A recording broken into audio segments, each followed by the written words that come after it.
es la válvula que está entre la aurícula izquierda y el ventrículo izquierdo. Esta valvulopatía mitral se llama así porque tiene la forma de mitra, pero es invertida. Mitra es el gorro que usa el obispo.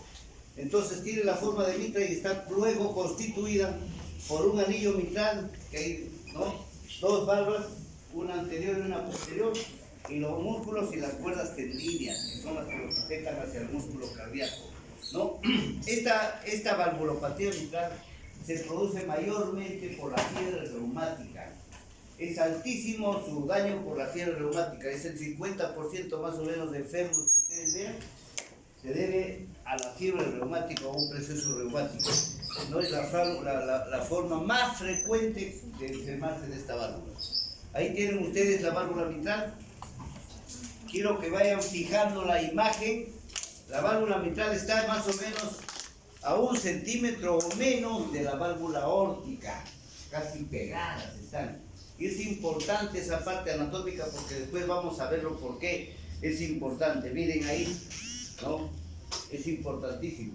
Porque cuando hay una calcificación exagerada de la válvula aórtica, va a comprometer o de la válvula mitral va a comprometer la válvula aórtica. Y viceversa. Cuando hay un compromiso exagerado de la válvula aórtica, va a comprometer la válvula mitral. Y no se olviden que acá en este espacio pasan los haces de Purkinje. Entonces, si esto se altera, va a producirse también un bloqueo, acuérdense. Por eso es que es importante que vean la distancia que existe ahí, ¿no? Entonces, esta enfermedad, esta válvula se va a enfermar de 3 tipos. 3 tipos va a ser. Una, cuando se estenosa, normalmente esta puede tener hasta 6 centímetros de diámetro, dependiendo de la contextura de la persona, y se puede estenosar a 1 centímetro, que le llamamos nosotros estado crítico, estenosis crítica, pero eso es lo que le llamamos en la teoría. Ustedes en hospitales como en el hospital nuestro van a ver ustedes pacientes con 0,7 que están cayendo. Es una bomba de tiempo porque ese paciente en cualquier momento fallece, pero así se producen las estenosis, ¿no? Fuera de la parte teórica se presenta eso. Tenemos la otra que es la insuficiencia. La insuficiencia significa que la válvula no cierra, no está estrecha y no cierra, ahí se queda fija por la calcificación. Y el otro sería la doble lesión. La válvula está estenosada, pero a la vez no cierra llave. Entonces estamos frente a una doble lesión mitral. Esas son las 3 formas de presentación que existen. Ahí nuevamente tienen, miren, acá está casi pegada. Miren, 2 válvulas, una anterior y una posterior, está pegada a la válvula aórtica. Esta es una válvula aórtica. Vayan viendo la válvula aórtica cómo es, ¿no? Y miren acá las cuerdas tendíneas y los músculos papilares que están fijados al músculo cardíaco. Esos son los encargados de cerrar y abrir la válvula. Ya les dije que la etiología para la enfermedad de la fiebre reumática, hay estenosis mitrales de causa congénita que son muy excepcionales. Que a ustedes les toca eso, es una cosa excepcional. Cuando esta estenosis mitral se acompaña de CIA o TIV, por lo general de una comunicación interauricular, va a presentar hipertensión pulmonar secundaria. Entonces, en este caso decimos que hay un síndrome de Gutenberg. Es ya por cuadros de hipertensión pulmonar secundaria, cuando aparte de haber una comunicación, le da una estenosis, una fiebre reumática y hay una estenosis mitral, ¿no?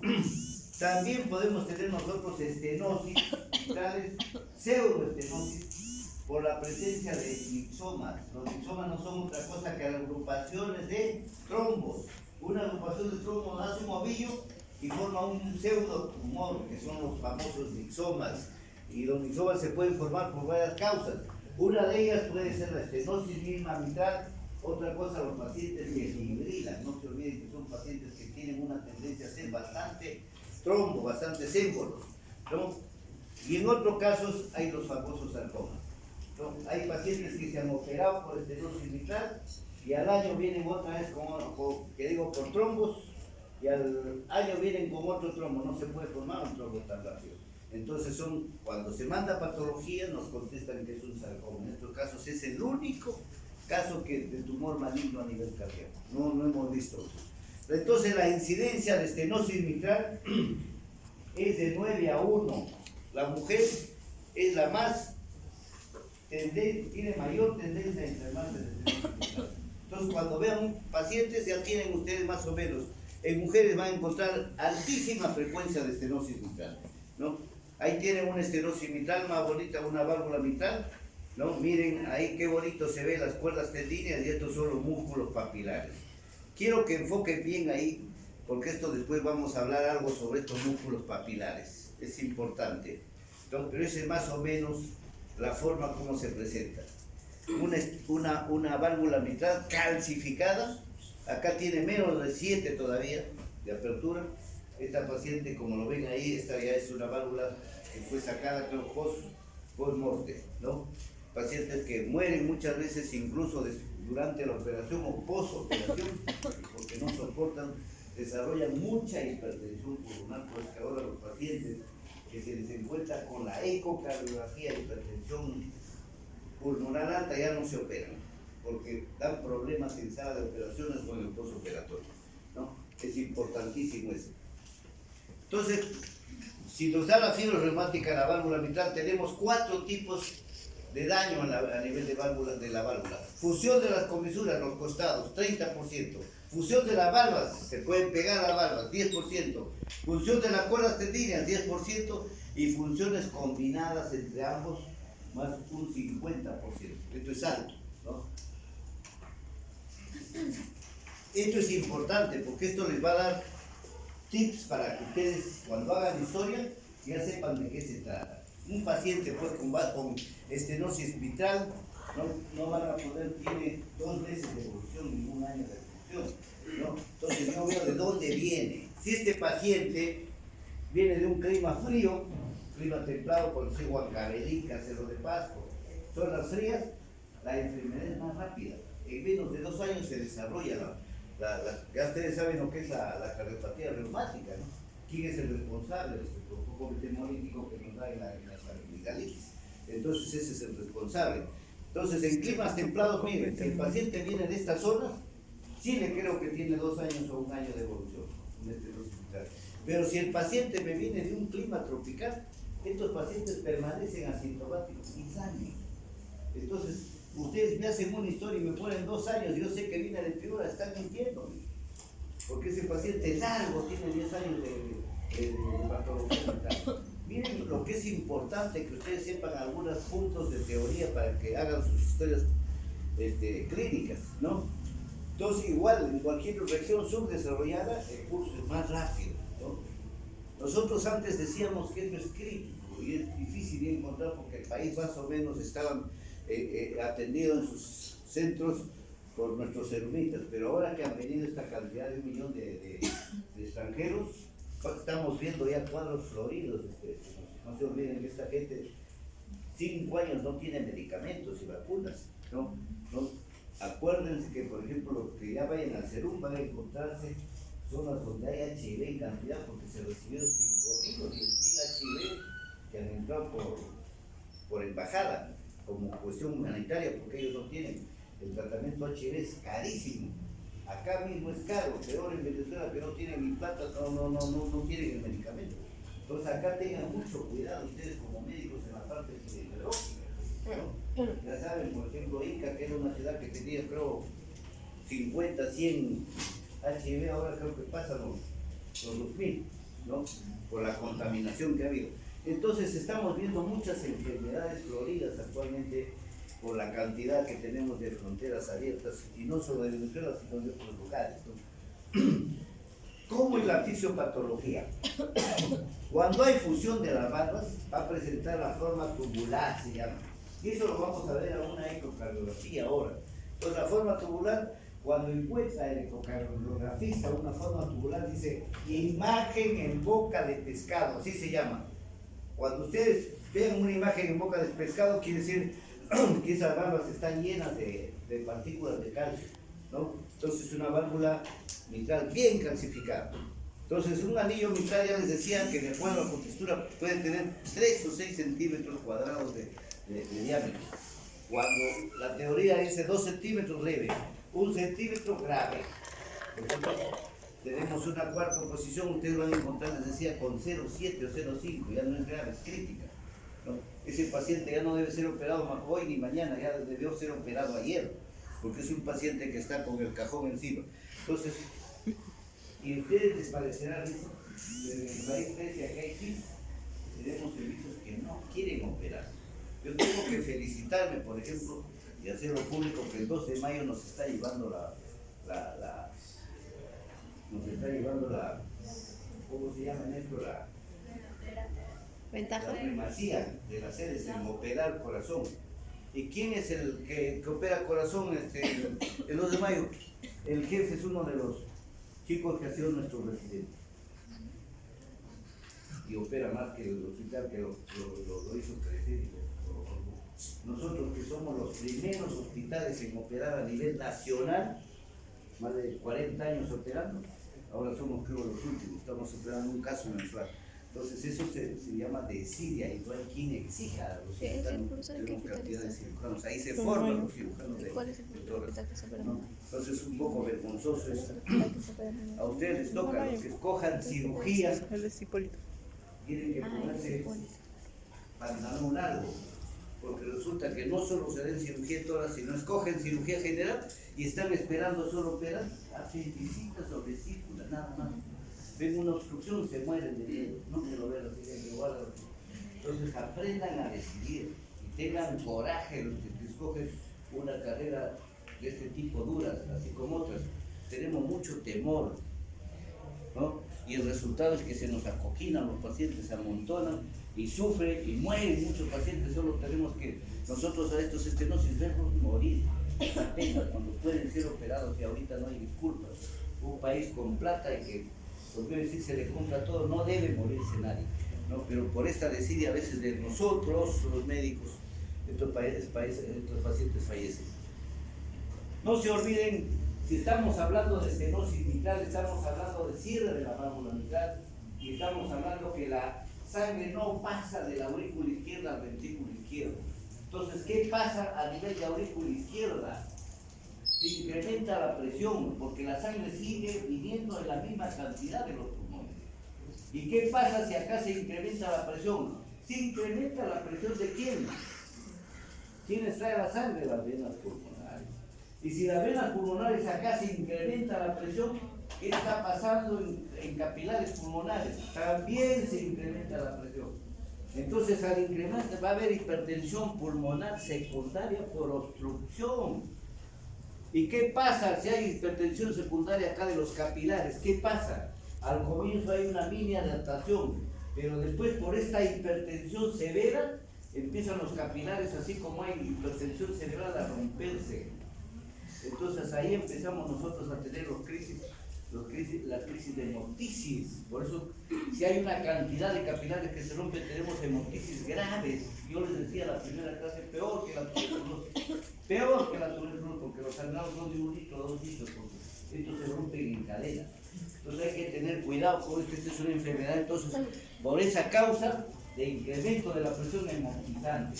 Otra, ustedes tienen acá el anillo valvular. ¿Qué pasa si yo estoy acostumbrado en una catarata a que pase agua por acá? ¿Qué pasa si yo lo estrecho la boca de la catarata? ¿Qué pasa? Hay un remolino ahí. ¿Y qué pasa si acá hay remolino para pasar la sangre? ¿Qué pasa? Empiezan los hematíes a chocar uno por otro, con otro. ¿Y qué pasa? Hay ruptura de hematíes en cantidad. Entonces esta enfermedad va a romper cantidad de hematíes. Y cuando se rompe un hematíe, ¿qué pasa? Coágulos. Se forman coágulos. Esos coágulos son los que van a formar los trombos. Entonces esta enfermedad es una enfermedad trombolizante. Y a nivel pulmonar, cuando hay cantidad de hipertensión pulmonar, ¿qué pasa? Hay extravasación de plasma. Entonces sale el plasma a nivel de los espacios pulmonares. ¿Qué es? Produce disnea, porque hay humedad, se comporta casi como una neumonía, o son microderrames, porque llega a haber derrames. Entonces, Esta enfermedad es entonces disneizante por la hipertensión pulmonar y trombolizante por la disneizante y hemotizante por la hipertensión pulmonar y es trombolizante por el choque de Matías. Entonces tenemos las tres características de esta enfermedad que es importante que lo sepan. Y hasta además decirle que la presión venosa y capilar se incrementa, pues más de 30, 40 milímetros de mercurio. ¿Y qué pasa con el gasto cardíaco? ¿Cómo está? Yo les dije ayer que todas las enfermedades cardíacas tienen gasto cardíaco bajo. En esta peor, ¿qué pasa si lo estrecho y al ventrículo no llega sangre? El pobre ventrículo empieza a bombear y no bota nada de sangre porque no le llega sangre. Entonces, ¿qué está viendo el resto del cuerpo? Un gasto cardíaco bajo. Por el sistema de feedback, no se olviden que el riñón es uno de los que más exige sangre, el pulmón exige sangre, el cerebro exige sangre, todos les piden sangre al corazón. ¿Qué hace el corazón? Incrementa su frecuencia cardíaca. Entonces la enfermedad se vuelve taquicardizante, porque le está diciendo, mándame sangre, Pablo. El único modo de mandar sangre es que tiene que mejorar su frecuencia cardíaca. Y aún así no mejora la cantidad de sangre que necesita el organismo. Esa es toda la parte fisiopatológica que ustedes tienen que fijar. Miren ustedes cuánta parte importante hay en una estenosis vitral, ¿no? Entonces, como no cumple con esto, ¿qué está pasando? ¿Qué pasa con el ventrículo? Ese ventrículo se hipertrofia para mejorar su fuerza. Hipertrofiará pues 2-3 meses. No 3 meses tampoco, porque el cuerpo es divino, 4 o 5 años, y después ¿qué pasa? Se dilata. No se olviden que el ventrículo, por cualquier exageración de fuerzas, primero lo que hace es engrosarse y después se adelgaza. Entonces vamos de una cardiomiopatía o cardiopatía hipertrófica a una cardiopatía dilatada, que es el final. Y después de la cardiopatía dilatada, ¿qué tenemos? Trasplante cardíaco. Se perdió ya el tren, ¿no? Entonces hay hipertensión pulmonar pasiva, el flujo sanguíneo se redistribuye a nivel pulmonar, ¿no? Más se va a los vértices, va a haber las líneas de Kerley, que son las líneas que tienen plasma o edema, ¿no? No hay insuficiencia cardíaca derecha. Acá estamos frente a una insuficiencia cardíaca izquierda, porque va a haber distia. No se olviden que la insuficiencia cardíaca izquierda, les decía ayer, va acompañada de la distia, porque es insuficiencia del ventrículo izquierdo. Puede haber congestión pulmonar, ¿no? Edema intersticial por la presencia de plasma, les decía, ¿no? Y si este paciente, ¿qué pasa si lo mandamos a hacer ejercicio? ¿Cómo va a hacer ejercicio pues si no tiene sangre? ¿Qué hace? Edema agudo del pulmón. Si este paciente ustedes lo dejan, le dice, doctor, ¿puedo viajar a hacerlo de paja? Ándate, nomás no te pasa, ya no regresa, ¿no? Porque lo mata un edema agudo pulmonar. No, porque los pacientes o los familiares le preguntan. Y esa es la labor del médico. Va, doctor, quiero que vea a mi paciente y me diga si puede viajar o no. Entonces ya tienen ustedes la respuesta, ¿no? Hay hipertensión capilar pulmonar, ya les dije. Hay hemoptisis, ya saben ustedes por qué la causa de la hemoptisis. Antes se decía, cuando moría esta gente sangrando en provincia, se decía apoplejía. Ha muerto de apoplejía. Por no decir tuberculosis, pero no sabían. Que no era tuberculosis ni la famosa apoplejía, sino eran hemorragias profusas de 1 litro, 2 litros, que era un escándalo. Los pacientes, a veces la familia se avergonzaba porque decían, muerto de tuberculosis, le decían tisis, y no sabían que había muerto de una estenosis vital, ¿no? Ahora ya sabemos, porque tenemos la ecocardiografía que nos canta y nos divulga todo. Gracias a eso. Ya les dije que la tromboembolia también es una complicación importante. Porque esos trombos que están en el pulmón, en el corazón, a veces migran por la fuerza. ¿A dónde migran? A piernas. ¿A dónde migran? Al cerebro. Entonces no se extrañen que un paciente con cardiopatía mitral estenótica llegue con un ACV, con una trombosis. A mí me ha sucedido. Yo he ido a medicina a veces a hacer interconsultas de pacientes para ver si tenían o no tenían hipertensión. Que venga el cardiólogo por el que el ACV. Y un tremendo soplo. ¿No? El María Auxiliadora, el Hospital María Auxiliadora, ustedes los que están acá, el año pasado nos mandó, no el año pasado, en enero, no, este año, mandó un paciente que lo recibe con una trombosis en pierna, no sabían de qué, lo examinó el cardiólogo, y como me ofreció el doctor Parras, no lo llamaron. Entonces, llega viernes, lo traen domingo al hospital Hipólito, porque para mejorar, porque no tenían la trombosis de pierna, de arterias, es fácil de solucionar. El equipo que se pone es un catéter que es el mismo catéter que usan para el freno de la bicicleta, que es o una pelota o un bronce en la punta. Se mete, se enrosca la bolita de bronce y se saca. Se acabó, se saca con título. Por falta de ese equipo no lo hizo María Auxiliadora. Lo manda al Hipólito el día domingo, se había perdido la pierna, ya no había, se podía recuperar. Una amputación por no hacer una ocultación en el corazón. Si a alguien se le ocurre el sábado auscultar el corazón de un soplo, inmediatamente vayan para que no era problema de trombosis arterial del miembro inferior, sino era una trombosis secundaria a una patología valvular mitral. Por eso es que ustedes tienen que aprender lo mínimo de auscultación, no se les pide gran cosa, pues que yo no incidí en la clasificación tan exagerada de soplos, sino con tal que ustedes aprendan a escucharse en su casa sus ruidos cardíacos y después de seguir un soplo es más que suficiente. Estos pacientes cuando son crónicos no le hacemos caso, van a la fibrilación auricular, ¿no? Una fibrilación auricular, hipertensión pulmonar crónica, les decía adelante, y cuando es alta ya no se puede operar, ¿no? Bueno, la fibrilación está relacionada con el tiempo de evolución de la enfermedad y con la edad del paciente, ¿no? Depende también de la presión de la aurícula izquierda. Ustedes saben, si crece una aurícula izquierda, ¿qué pasa? ¿Qué pasa si yo tengo una aurícula de ese tamañito? ¿Qué pasa si yo desarrollo mi aurícula ahí?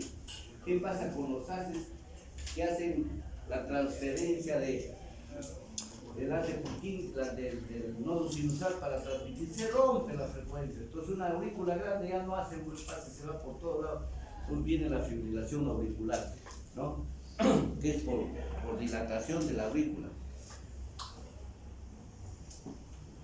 Acá mencionan a cada rato un síndrome de Horner. El síndrome de Horner, que les dije ayer en qué consistía, que va a producir la disfagia. Les dije que la ronquera como signo del corazón sí existe. ¿Por qué? Porque crece la aurícula izquierda y les decía que va a presionar el nervio laringio recurrente izquierdo, porque la aurícula crece exageradamente, presiona y va a producir disfagia. Esto se llama el síndrome de Horner, porque él fue quien descubrió esto. Antes se creía, igual que lo que ven nuestros médicos que dicen no, cáncer o si no, faringitis crónica, ¿no? Y no es así, es una parte de la patología mitral. Entonces esta enfermedad tiene la triada de Juchard, porque Juchard lo describió así. Enfermedad disneizante, ya les expliqué por qué, palpitante y embolizante. Yo le he agregado la parte embolizante porque hemos recibido pacientes, como el caso que les dije, María Auxiliadora, recibimos pacientes, yo tengo pacientes con ACV por trombos, que no es por hipertensión arterial ni por otra causa, sino por problemas de estenosis mitral. Entonces esto es importante que sepan cuáles son las manifestaciones clínicas, están de más diciendo. Con hipertensión pulmonar, disnea 80%, congestión pulmonar, disnea paroxística nocturna. Esto sí es una enfermedad que les produce disnea paroxística nocturna y ayer lo describíamos. ¿Qué es la disnea paroxística nocturna? 2 horas después que el paciente exactamente está acostado, tiene que sentarse. Hay esputo hemotoico, ya saben por qué, en los primeros estadios, ¿no? Lleva la ortonea, la hemoptisis que les dije que era masiva, simula una tuberculosis, embolias pulmonares, ulterior a la fibrilación, palpitante, ya saben por qué, por bajo gasto, hay arritmias con disnea, fatiga, con pacientes por la cronicidad, ya sabemos lo que es fatiga, ¿no? Frialdad de miembros, no llega sangre pues al resto del cuerpo, malestar y hinchazón abdominal o, ¿qué se llama eso? Ascitis. Y ahí va a haber también edema en tobillos cuando ya estamos nosotros en qué etapa? Insuficiencia cardíaca derecha. No se olviden que cuando hay insuficiencia cardíaca izquierda solo hay disnea, no hay edemas. Edemas ya y así es cuando ya están llegando los pacientes después de muchos años a la insuficiencia cardíaca. ¿Qué deben ver ustedes en sus pacientes? Que la mayoría no quiere mirar al paciente en estoxopía, facies mitral, ¿no? O decolonizar. Ya les dije cómo es la fase del paciente mitral. Todo chaposito, parece que bajaría de altura y pálido. Es la típica fase mitral del paciente decolonizar. El pulso venoso yugular prominente en los que están con su insuficiencia. A la palpación no hay crecimiento, no puede haber crecimiento del ventrículo izquierdo, por supuesto. Y en decúbito lateral, cuando lo ponen al paciente de decúbito lateral, van a palpar un frémito. ¿Qué es el frémito? No es sino la vibración de la válvula estenosada, ¿no? Estos pacientes son uno de los pocos que presentan frémito. A la ocultación, primer ruido intenso, chasquido de cierre, y el segundo ruido sea el chasquido de apertura, y se ausculta siempre la base del corazón. El soplo es de tipo diastólico, intenso con retumbo. ¿Cómo será el soplo? El soplo es así, como si ustedes se pararían al costado de un río, viene el agua al río y después arrastra las piedras. Es igualito. O están en el mar, viene la ola y arrastra las piedras. Es el mismo sonido, así, un sonido en rodamiento se llama. Esas son las etapas clásicas cuando el paciente está recién, pero después ya se pierde cuando hay complicaciones. Cuando hay hipertensión pulmonar ya no van a distinguir bien. En cualquier patología avanzada ya no se distingue bien. ¿Cuál es el modo de auscultar? Que ayer me olvidaba. Aparte de los 5 puntos que tienen, cuando ustedes quieren distinguir cuál de las válvulas es, si es válvula órtica o mitad, siempre ausculten en punta. Y en punta aprendan a identificar. Yo pongo mi estetoscopio acá y identifico. ¿Es histórico o es diastólico? ¿Cómo lo diferencio? Con mi manito veo cuando me levanta el pulso, histórico o diastólico, o acá. Ya una vez que identifiqué si es histórico o diastólico, para identificar qué válvula es, voy a axila, a línea axilar anterior. Si escucho el soplo líquido acá, sea histórico o diastólico, es de origen mitral. No lo escucho acá, voy a base de cuello. Si acá lo escucho líquido, es histórico o diastólico, es soplo aórtico, sin duda. Ya no tienen por qué estar rompiéndose la cabeza que no lo escucho bien en el segundo espacio, ni nada. Con esta identificación no tienen cuenta que darle. Cualquiera que no es cardiólogo identifique el soplo de dónde es, si es de aorta o mitral. Entonces no hay cuenta que darle a esto. Es fácil. Acá ven ustedes y en esta figura ven muy bonito el crecimiento de la aurícula izquierda, miren. Basta con una placa simple para ver el crecimiento auricular. Y acá ven congestión pulmonar, ¿no? Es una estenosis mitral evidente, tremenda aurícula izquierda, así lo van a ver en una placa anteroposterior. No necesitan nada especial, ¿no? Miren ahí nuevamente, crecimiento de aurícula izquierda evidente, ¿no? Y la congestión pulmonar, por supuesto. Este es con contraste, se hacía antes con contraste de esófago para ver la presión que había. Ahora ya no se utiliza mucho, ya no lo van a ver estas placas con contraste. Ese era anteriores a que tengamos el eco. Ahora con el eco ya nos mató todo. El eco es un, como se dice, desaznador. El eco lo pinta ya, no necesitamos nada. El eco es el mejor examen que ha resultado dentro de la ecocardiografía para ver nosotros. Miren ustedes, tremenda aurícula izquierda. Miren el ventrículo derecho chiquitito y un ventrículo izquierdo chiquito. Miren la calcificación que hay acá de las valvas. Y miren la estenosis acá.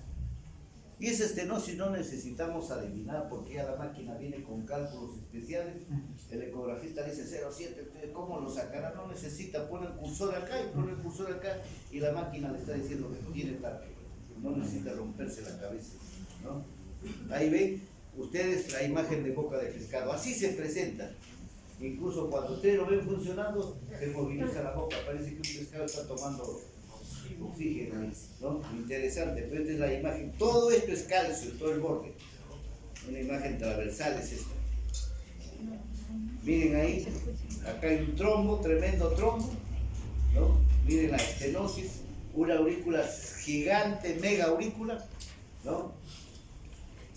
Nuevamente hay ventrículo chiquitito, aurícula gigante, también hay una aurícula, está comprometiendo al sistema derecho, ¿no? Hay insuficiencia derecha ya. Y esto es lo que les digo, el cursor lo dibuja y miren cuánto tiene, 0,75. No necesita hacer nada. Acá aplica una fórmula, le he puesto la fórmula de Pisa, se llama. Hacen el ángulo, no necesitamos nada especial, ¿no? En el electrocardiograma, de poca ayuda es el electrocardiograma, lo único que vamos a ver una P mayor de 0,12 y vemos la imagen en M. Ya lo vamos a ver ahora cómo es la imagen en M. Y en radiografía sí nos sirve porque vemos líneas de Kerlin y aurícula crecida, ¿no? Miren las imágenes en M que vemos en el electrocardiograma. Acá viene una, ¿no? Otra imagen, acá se está linda esta imagen en M, miren, ahora lo vamos a ver dibujada ya, ¿no? Entonces, no se olviden que cuando ven esta imagen en M o en montura, porque los que les gusta la parte de la caballería y montura, es crecimiento de aurícula izquierda, aplanada, mentira, ¿no? Porque cuando la P está puntiaguda, crecimiento de aurícula derecha, ¿no? Vamos a ver al final las imágenes. Así como hay estenosis, hay insuficiencia mitral. La insuficiencia mitral es la incapacidad de la válvula para prevenir la regurgitación de la sangre. Toda válvula que permanece abierta nos da insuficiencia mitral, ¿no? Esto fue diagnosticado por primera vez por Bizar en 1803 y en 1832 por Hoff, ¿no? Que nos describe un soplo sistólico apical, mientras que en la estenosis es el soplo diastólico, en la insuficiencia tenemos el soplo sistólico, ¿no? Que es de tipo regurgitante. Cualquier anomalía que tengamos en las estructuras de la válvula mitral que hemos visto causa insuficiencia, pueden ser primarias, agudas y secundarias o crónicas. ¿Cuáles son crónicas e insignificantes y hemodinámicamente significativas? Acá tenemos que hay que describir en la insuficiencia el síndrome del chasquido. El síndrome del chasquido lo veremos nosotros, antes se escuchaba, ¿qué tiene el síndrome del chasquido? Pero no podíamos explicarnos, ¿no?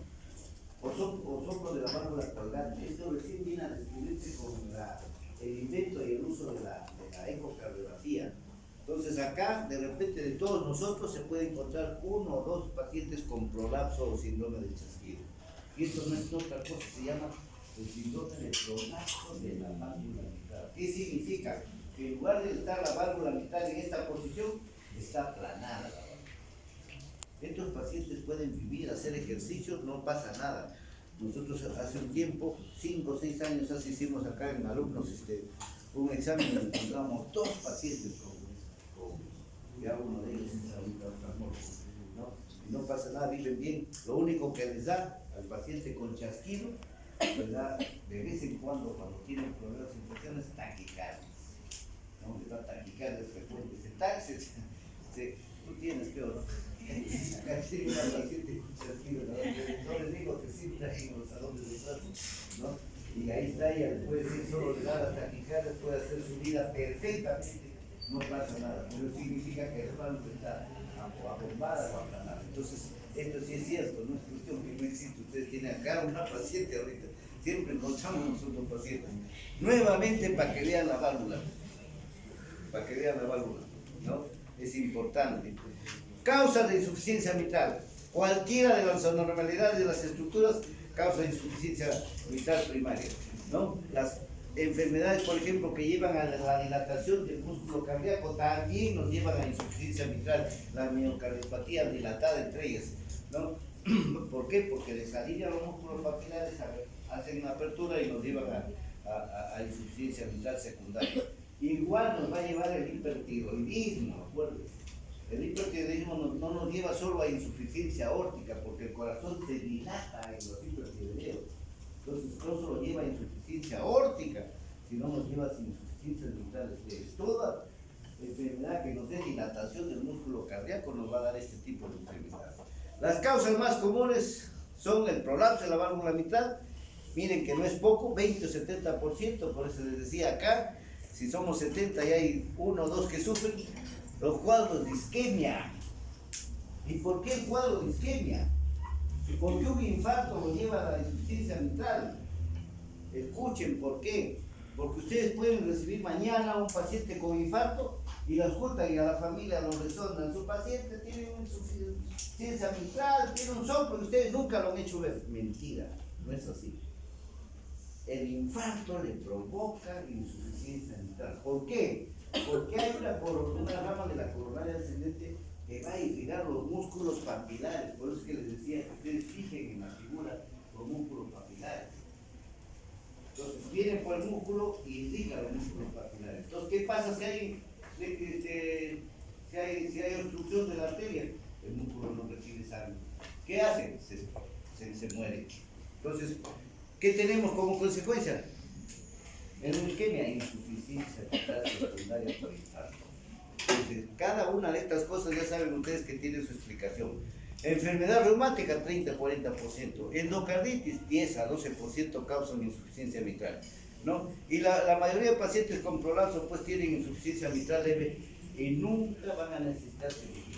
Ya les decía que solo presentan problemas de taquicardia, ¿no? El prolapso puede ser simétrico, asimétrico, ya saben que no causa nada, ¿no? La enfermedad cardíaca sí, ya saben por qué causa, ¿no? En pacientes de insuficiencia mitral leve, ¿no?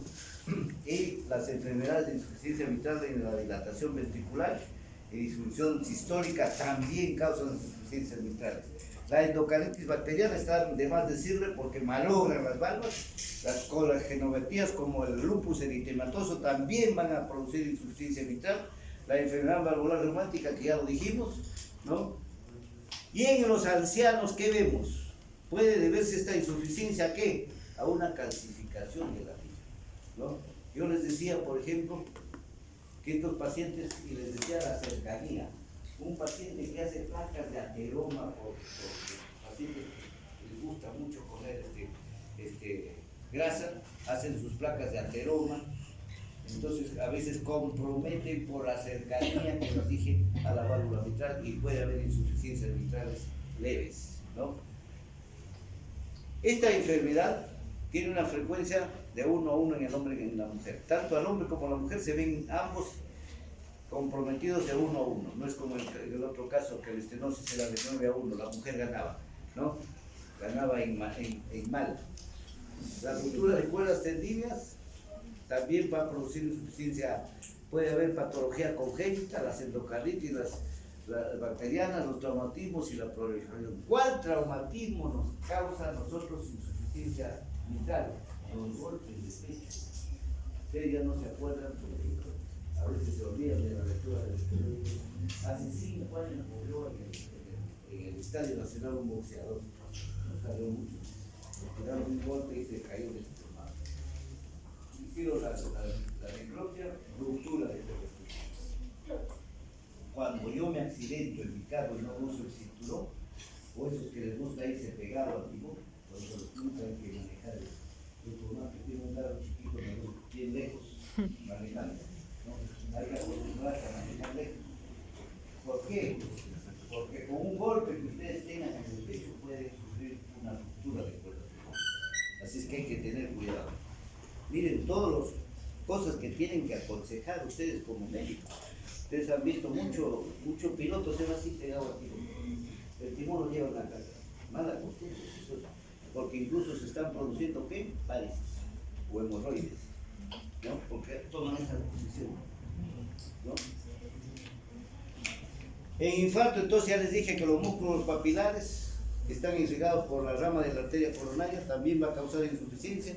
Las dilataciones del ventrículo izquierdo, las miocardiopatías dilatadas, ya lo dijimos, ¿no? ¿Cuál es la fisiopatología? Puede haber acortamiento, rigidez, retracción de las válvulas o de las cuerdas tendidas, atrofia del tejido valvular, degeneración mixomatosa, cuando hay calcificación del anillo que le decíamos en los pacientes que pueden tener fiebre reumática o en las placas de ateromas, calcificación de la válvula, invade el sistema de conducción, lo que les decía adelante, por la cercanía.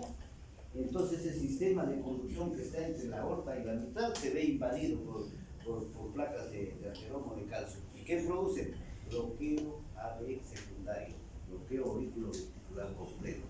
Ahorita ojalá que puedan ver en su sede, nosotros en la mañana hemos podido ver un bloqueo auricular completo en una paciente diabética. Entonces, miren, los diabéticos quieren el metabolismo de la colesterol acelerado. Mañana hemos visto un paciente interesantísimo, una señora que tiene un bloqueo acelerado. Ha llovido ahí sobre los mojados. La paciente es diabética, incluso ACV, los pacientes diabéticos hacen hipertensión arterial. No se olviden que la diabetes no es una enfermedad mayormente de glucosa, es una enfermedad de vasos.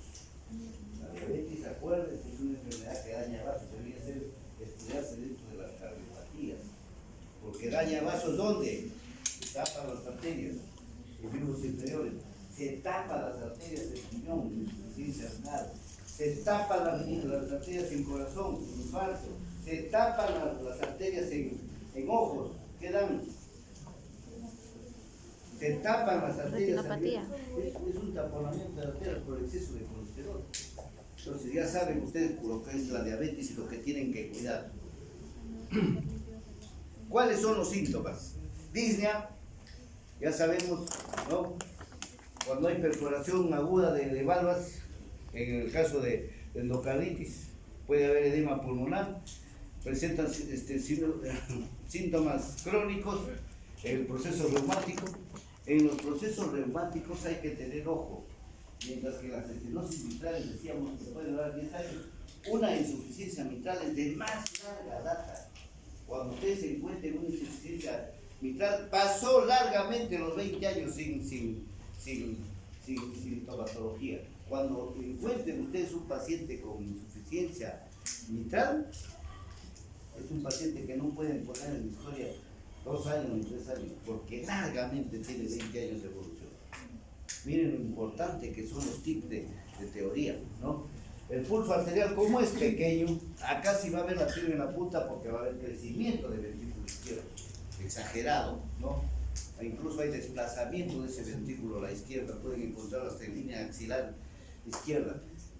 El primer ruido cardíaco, hay un soplo pansistólico, nunca hay chasquido, no puede haber chasquido, está abierto esta válvula, ¿no? Y es de tipo aspirativo. Entonces, ya les dije cómo se ausculta, tienen que auscultarse a nivel de axila sistólico y diastólico para confirmar si es de tipo mitral, ¿no? En mitral sí van a encontrar ustedes cuando encuentren ustedes crecimiento del ventrículo izquierdo, siempre el ventrículo izquierdo se pierde en los arterios. Esto significa crecimiento del ventrículo izquierdo, ¿no? Acá no ven, por ejemplo, ustedes el crecimiento de la aurícula izquierda. Miren acá, este es con un contraste de cloruro de sodio que se hace, y miren cómo regurgita. Se pone el contraste y pasa durante debe estar cerrado en diástole y sin embargo acá sigue abierto. Esta es la ecocardiografía. La ecocardiografía ahora resulta siendo muy útil. Un ventrículo izquierdo grande, acá en contrario una aurícula izquierda crecida, un trombo y una apertura permanente de insuficiencia, ¿no? Ahí ven ustedes la misma boca de pescado que veíamos en el anterior, pero acá en lugar de estar cerrado está con una boca abierta, persistente, y la gran cantidad de calcio, miren, así lo van a ver la imagen de ecocardiografía. Igual, con contraste, una estenosis, miren la estenosis, pequeñita, pero esta es doble lesión, estenosis e insuficiencia, ¿ya? En el electrocardiograma, ¿qué vemos? Hipertrofia del ventrículo izquierdo, crecimiento de la aurícula izquierda con fibrilación, en algunos casos, no en todos, para mantener como estenosis. Y esta es la imagen de la onda P que les decía al comienzo, así se va a ver la imagen. Estas son las formas, la normal es así, pero así vamos a ver el crecimiento de la aurícula izquierda, forma de montura, ¿no? O en más menos. Estas son todas las formas para ver estenosis mitral. Esta imagen debía estar anterior. Acá vemos nosotros el electrocardiograma. En el electrocardiograma, ¿qué deben ver? Lo que les han dicho en electro, siempre el índice de Sokolov. ¿En qué consiste el índice de Sokolov? Sumar los espacios de B2, B3 y más las S en B5, B6. S en B2, B3 y R en B5, B6. Acá tenemos 5, 6, 7, 8, 9, 10, 11, 12, 13, 14 por 5. ¿Cuánto es? 70. Entonces, normalmente esto debe sumar 35 minutos. Largamente, es tremendamente flexible. Ahí nos quedamos en esta parte de valvulopatía mitral. Vamos a ver valvulopatía aórtica